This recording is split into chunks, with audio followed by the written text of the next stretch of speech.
going on, guys? We're back with an episode of why Russia invaded Ukraine.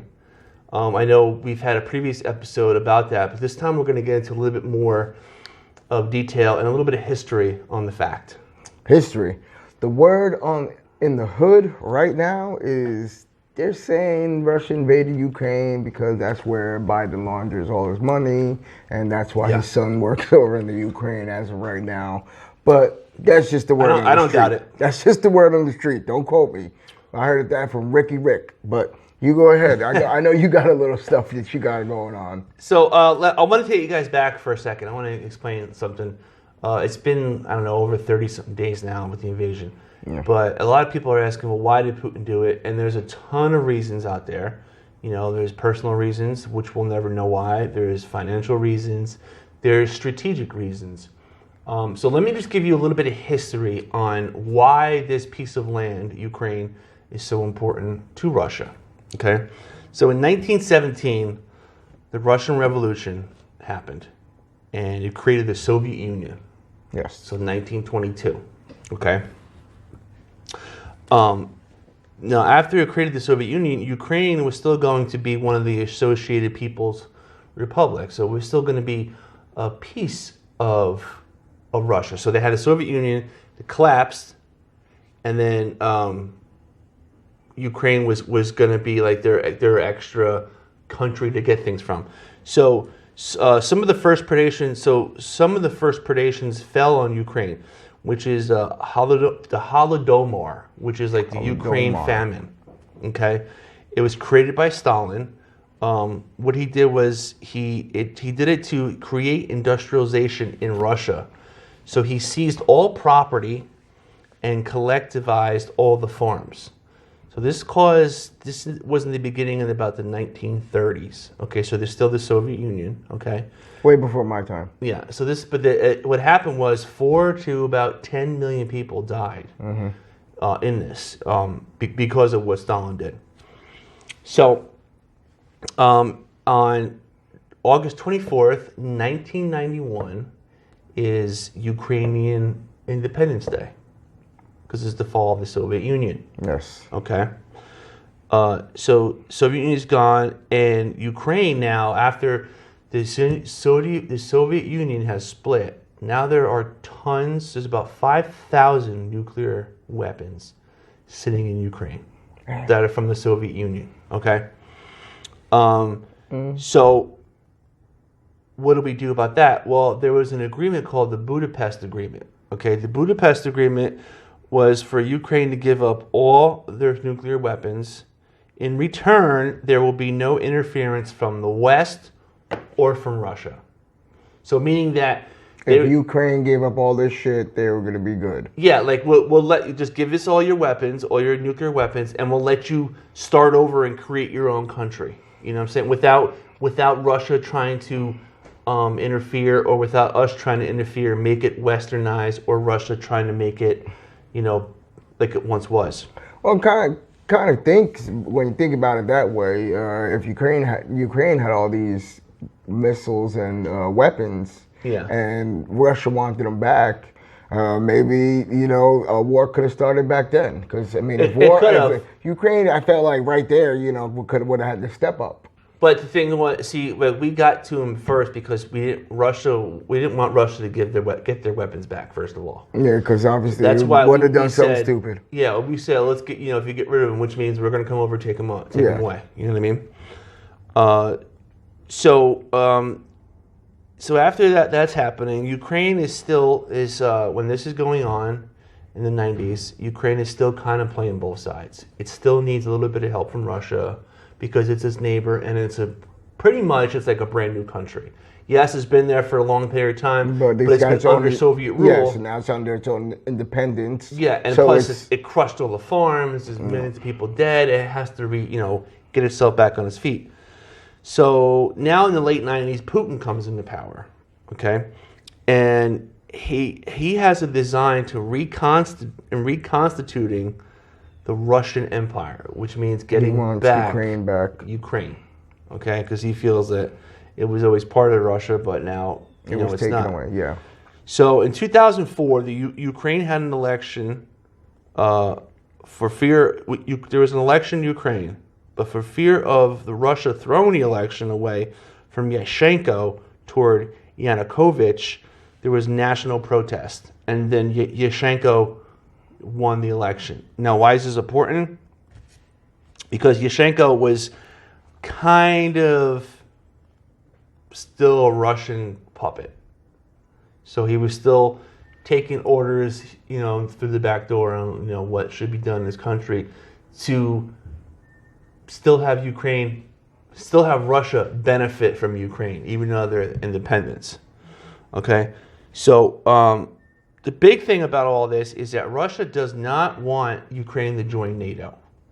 Because what happens is, so if they did join NATO, everybody knows that they will be part of the EU. They would have Western capabilities. So if something ever happened to Ukraine, automatically the United States would step in, Europe would step in. They'd have somebody on their back. Yeah, and Russia doesn't want that. They don't want that at all. So because then they feel like they're a little bit stronger with somebody backing them up.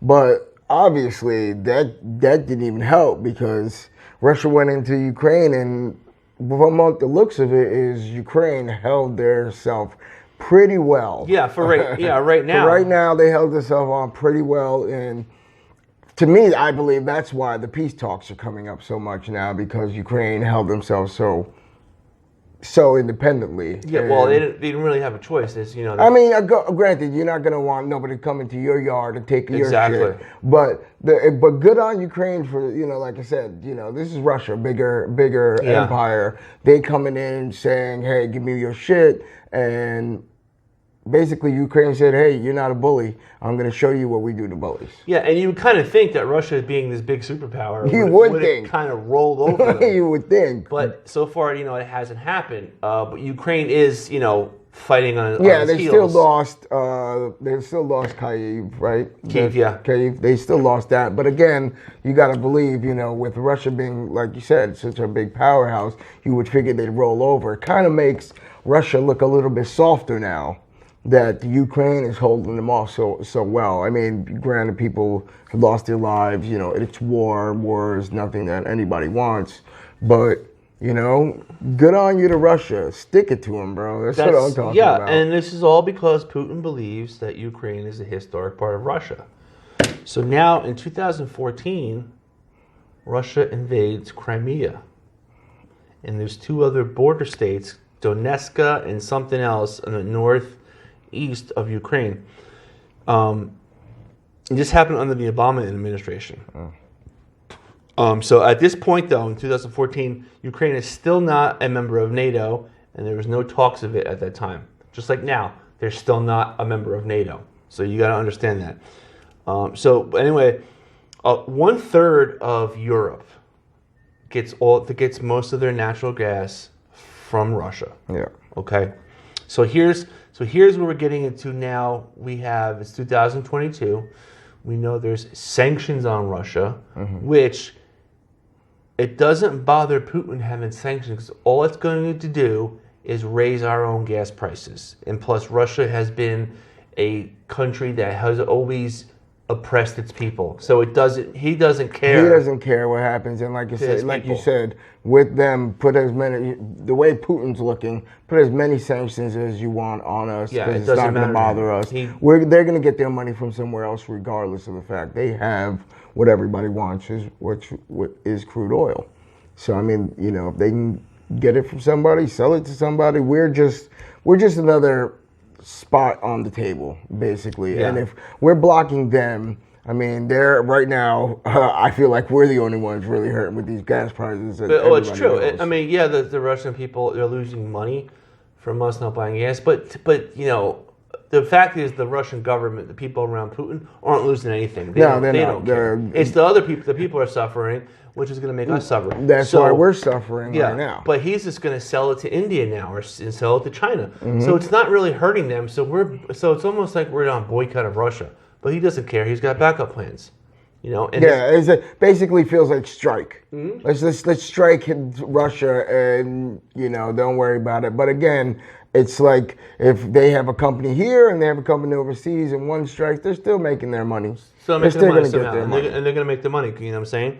And one of the reasons is that Putin says that he wants to denazify Ukraine. Now, Ukrainian president is Jewish. Mm-hmm. Okay, so just get that. So it doesn't really make sense, but this is something that he has said openly. He wants to denazify it and get it back under the Russia umbrella. Yeah, he wants a bigger Russia. So right now, Russia is kind of at a stalemate because Ukraine, like you said before, was fighting back. Yeah. They haven't let Russia take over any major cities. Mm. There's about 1,000 Russian soldiers a day are dying. Yeah, I mean, that aspect of it, of course, nobody wants to see that. But again, like he said, Putin doesn't care how many soldiers he loses or what happens. And that's why Russia hasn't really taken over any strategic places yet or any cities. But what Putin does do, he attacks the population. He's attacking regular people. Yes. You know what I'm saying? So it's the bases that he can push over. Yeah, he's making it very personal. You know what I mean? So that's where he's actually hurting Ukraine the most. Basically the definition of a bully. Yeah. So this brings us to today. For the last few days, there's been peace talks. Peace talks are going on in Turkey. They're still going on. Nothing has come out as of right now. But the good thing is they're in talks. So then you got to wonder, I mean, like you said, with this big powerhouse of Russia trying to take over the Ukraine, and now there's peace talks, and Russia did not take over the Ukraine. So it kind of looks like almost like shit. Maybe we should give up, but let's not say we're going to give up, and let's just say, let's just have these peace treaties so we can get talks arise. It's kind of like that, and Russia's kind of going to give up. But either way, the fact is Russia is kind of going to win, not in the sense of war. So what's going to happen is Russia wants Ukraine to abandon the idea of joining NATO, which means they're going to say, no, we're not going to do NATO, and he'll walk out. And Ukraine is to surrender some territory back to Russia, which will be those probably the ones they already have. Crimea is already under Russia. Yes. Donetsk, and there's the other one above it. I can't remember the name of it, but you guys can see it's all over the news. Probably those, and maybe a few others. Now, this is not a definite, but this is what Russia wants. They want some territory. So, but with that being said, you give someone an inch and they take a mile. So it's like gang wars, literally. So they want their gang to grow a little bit more, and they're trying to take over these little spots, and for them not being able to take over Ukraine, I feel like they're gonna settle for these outer rim places for now. For now again, and that's for now, and that is a problem because what if we get another? Excuse my French, idiot in the Russian way, and they try to take over. And don't forget, Putin's not dead yet. I know. So I want to kind of say, hopefully somebody else soon comes in. But again, like you said, he's still got time under his belt. Well, as long as he's around, it's always going to be an issue. Like he'll say he'll back off for a couple of years, and then he'll get right back out. Isn't that how it always is? Isn't that how it always is? Last time, somebody said, by the name of Trump said, yeah, I dare you to do something. So he waited. Strategically, he waited until... He did it under Bush, under Obama, and now under Biden. Yeah, and you can tell from where he didn't want to start any crap. And for some reason now, it's strategically okay for him to start the crap with the president that we have under us right now. And that's what you get when you have a president who has no ties to any of these countries, unlike Biden does. And that's why most of the speculation is why he hasn't done anything, because he has interest in both countries. Both countries, and like the word on the street says, Biden's got a lot of money in the Ukraine. Yeah. I mean, your son doesn't work over there for no reason. Yeah, exactly. So there is one thing that's going to come out of this these peace talks. It's called the security agreement. So what the NATO is actually doing is saying they're not signing NATO, but it's similar to the NATO Article 5, which means Ukraine will have backup if needed. Okay, without being in NATO. So in a way, okay, so you say, well, then what's the sense? But they're still not part of NATO. So there's that. So that means they don't pay dues or anything. They still want to be their own how much backup area. Will they get? Yeah, exactly. They still want to be their own territory. Well, they want to be in NATO. But again, they're just using for backup as well, like you said. They'll have us back up. But again, to what amount? See, how much will they have? You're right. And now, if this security agreement, let's just say the security agreement took place 5 years ago, and it's in a situation like this came about where Russia invaded Ukraine. Now, this would be the perfect example of, us or the EU getting involved in this. If they were a part, yes. If this was the agreement. Yeah. So I don't know if this agreement is signed. I don't know how fast anyone's going to be acting. If we move in to help Ukraine, if the EU is going to move in to help Ukraine. Because, in the back of everyone's mind, this is a possibility that, a world war could break out. Of course, and that's what everybody's mind is on. Because honestly, I want you to be reasonable and think about it. Obviously, I don't know Putin, but I know the history. And, he's either going to just say, forget it, come back, regroup, and think of a plan, and strategically stay back. And think of another everybody. 4 years or something. Yeah, or he's going to say, screw everybody, and let's go to war. And start shooting missiles, and it's going to be a big problem. Because don't forget, he is 70 years old, okay? He's close to 70 years old, I think, something like that. So his life's coming over. So people usually want to, reach their goals before they're dead. So that's what says, to me it says, well, he's pushing time. His time is running up. Think of it that way, huh? Yeah, his time is running up. Yeah. So he wants to be able to complete something before he's dead. So that's also, makes you think that there's a possibility that this isn't the last that we're going to see of this. I'm pretty sure this is not going to be the last we're going to see of this. And regardless of, like you said, Putin, if his time is coming up, I'm quick to think that there's another junior Putin in the waitings. I mean, you don't. In this country, we breed our young to take up what we have. Hopefully, in his case, he doesn't have any going on to what he thinks of the world should be. Well, the problem is because, all right, so think about it right now. If you grew up in Russia now, it's more free. You can go there, you can travel, vacation there, whatever. You can have jobs, kind of a normal life. But you're still under this mist of Russia being mistreated from the early 1900s till now. It's still there.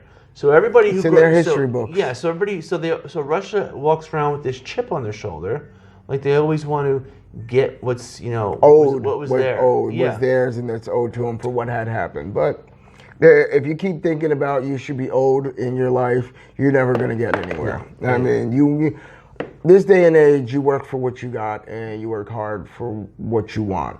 I mean, nothing's given to you, and the people in this lifetime should realize that nothing is given to you. You need to work on it. And the way that Putin's doing it seems pretty stupid, as you said. Before you go, let me finish what I started. That's exactly. That's kind of what I'm thinking. You're just hoping nobody else thinks that way. Yeah, I'm just being realistic. No, 100%. And obviously, he doesn't want Ukraine in NATO because then NATO, United States, EU, we get to park bases, missiles, and all kinds of defense right there on Russia's border. Mm. And right now that Ukraine's a buffer zone. Closest we are is Poland, which is kind of like you got Ukraine here, Russia here, and Poland's up here. You know what I mean? But that Ukraine is kind of covering the whole western border of Russia. It's a good chunk of land. Yeah, so if NATO gets if they join NATO, we get to park all kinds of stuff right there. And that's basically what it is. It's a storage bin. Basically, what it is. Yeah, but if they do join NATO, then that's when Putin has a problem. So that's why he's going. So for everybody to win, they have to back down and say we're never going to join, and then that'll make Putin leave. But Putin still wants a little bit of territory. Don't forget. He's always going to want his big spots. And it's not that NATO or the West is actually pushing Ukraine to become part of NATO, but it's in their best interest. Yeah, guys, listen, I hope you guys enjoyed the history lesson. We're just trying to, put our 2 cents into stuff that's happening in the world right now. Yeah. And again, hopefully these peace talks do come quickly and everything comes to an end. But like RC said, even if it comes to an end now, don't think it's not going to be brewed up in another couple of years.